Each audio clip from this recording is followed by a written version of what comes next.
So, when did mobile gaming get so good? Like seriously, it honestly feels like yesterday that the most I could play on a mobile phone was Snake 2 on the Nokia 3310. Maybe a little bit of Tony Hawk's Pro Skater 4 on my Sony Ericsson T310 when I wasn't plugging the camera into the bottom of it. Or, thanks to one of my richer friends at school, Tomb Raider on the Nokia N-Gage.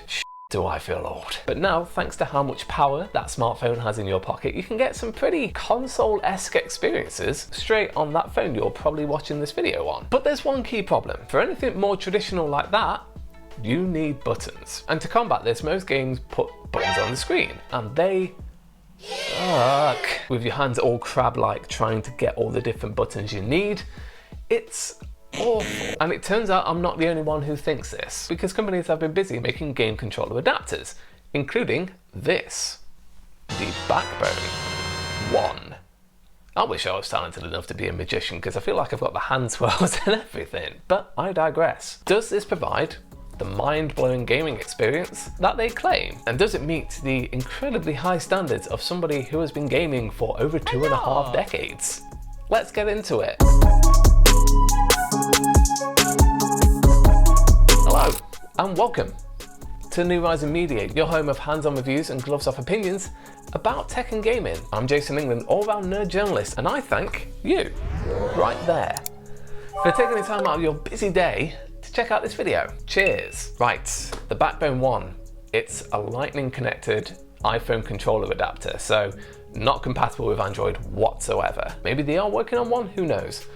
But it's an adapter that stretches over your phone and gives it a very Switch-like experience. And as of right now, it sets you back $99, which with the $30 international shipping charge to get it over here to Britain, means it will set you back about £95. Comparatively to other accessories in this category, it's a little steep, but it could make up for that with the two important parts for something like this: a great hardware gaming experience and awesome software support that marries everything you want from a games console into one UI. Because let's be honest, having something like this has become essential for anybody who is serious about playing games on their phone, especially with console remote play here and also cloud streaming on Xbox Game Pass coming pretty soon. I know at the time of this video it's already on Android, and at the moment it's coming in spring for iOS devices, but let's see, it may come out by the time this video is already out. And also there's Apple Arcade, which is a great service for some amazing games, like the Pathless. In fact, I actually do a monthly feature about the best Apple Arcade games for Laptop Mag. I'll put a link to that in the description below. But I am rambling, so let's just get this out of the box, shall we? Let's slide that on out of here. It's a very smooth box. I can't quite explain the kind of paint finish put on here, but it feels smooth. That's what she said. And let's get this open. Let me just get the card out of here with the instructions on it on how to get your phone on it. And here is the Backbone 1. Very nice and lightweight, tactile clicky feel to him, which is great. And of course, as you can see, there's a lightning connector there. It doesn't feel like you're pulling apart anything super strong, so it should be fine for everybody. And as for the rest of this box, it's a safety guide to make sure you don't try and eat it and choke on it or something, I don't know. The plastic is nice and soft to the touch, and I like the extra detail that when you do pull it apart, the logo sneakily appears. It's pretty cool. Now, as you've probably seen if you've ever gone on Amazon and searched for an iPhone gaming controller adapter, like you can get some for dirt cheap. And for those with a small budget, those are great options. But a real selling point here is actually the software support. There's a really nice Backbone app that consolidates all of your gaming experiences into one UI. Also gives you like party chat, the ability to like capture in-game footage and screenshots, and it makes it far easier to navigate around in this landscape format rather than flipping back to the home screen, having to flip your phone around into portrait mode and pick an app and go back in. But to do that, I need camera 1 here, as I use my iPhone 12 Pro to shoot these videos. So let's take you through the hardware. The Backbone 1 is compatible with iPhone models all the way back to the 6S, and it comes in at 9.3 centimeters in height, up to 25.7 centimeters in width fully extended, 32.6 millimeters thick, and it weighs in at just 182 grams. It all makes for a pretty lightweight package with enough thickness for a comfortable ergonomic feel, one of the things that I felt was missing from the flatter design of the Nintendo Switch. It connects via Lightning for the lowest possible latency, which is great, but for it to fit, you need to take your case off your phone, which is not the best for far clumsier people like myself. I've luckily not dropped my phone yet with the case off, but knowing me, it'll probably happen soon. As for the control layout, you've got asymmetrical analog stick, which I always prefer over having them right next to each other like on a PlayStation controller. D-pad and face buttons that have a nice clicky tactile feel to them.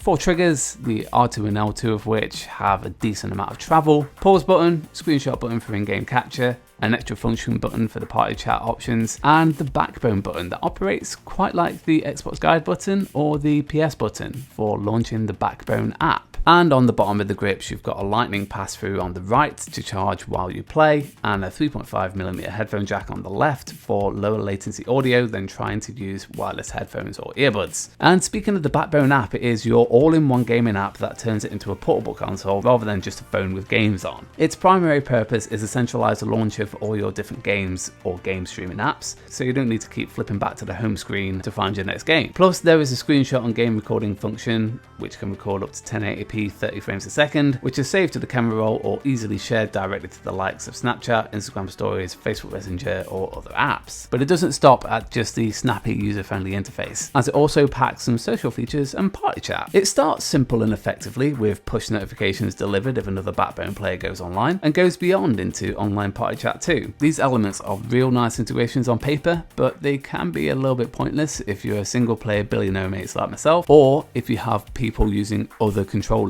as these are exclusive to the Backbone experience. Maybe an update in the future unlocking the game's user interface to other controllers, as well as utilizing something like Discord party chat so that talking to your mates is more universally available, would be a great addition.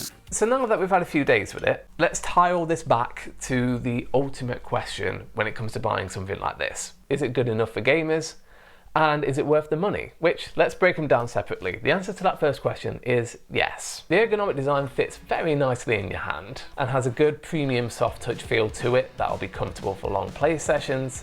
And the buttons have a great tactile response to them. Nothing feels spongy like I've tried on other controller adapters. Plus, it pairs with the Backbone app to give you a really nice, seamless experience. Party chat is nice. The consolidation of all your games under one roof is great, and the screen broadcast and capture functions are really simple to use. Seriously, the integration between software and hardware gives you far more chances to enjoy those console games and mobile games beyond what you're already playing. Plus, the well thought out inclusions of the Lightning pass-through and 3.5mm headphone jack means that people can play wherever they are and keep playing for as long as they want. Of course, there are a couple of drawbacks, but nothing too major that would completely ruin this in any way. For example, to use this, you need to remove the case on your phone. A good recommendation for Backbone would be if they want to develop like a phone case, so that your phone can be protected whether it's in here or out of it as well.